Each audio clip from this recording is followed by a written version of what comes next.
Napapagod na rin ako. But I keep going.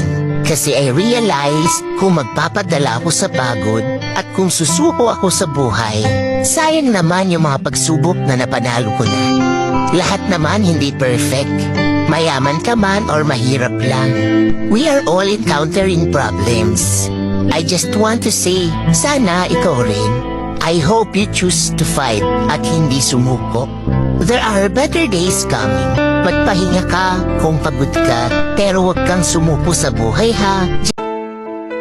Okay lang kung simple lang ang trabaho mo. Hindi ka naman pinapahalagahan base sa title mo, kundi sa ugali mo. Basta marunong kang makisama, magbigay galang, at magtrabaho ng maayos, may respeto ka ng iba. Sa dulo, hindi ganda ng trabaho ang tumatagal, kundi kabutihan ng puso. Ang tunay na dangal, hindi yan nasusukat sa taas ng sahod, kundi sa taas ng pagtingin ng mga tao sa'yo. Kaya ipagmalaki mo kung sino ka, dahil may halaga ka.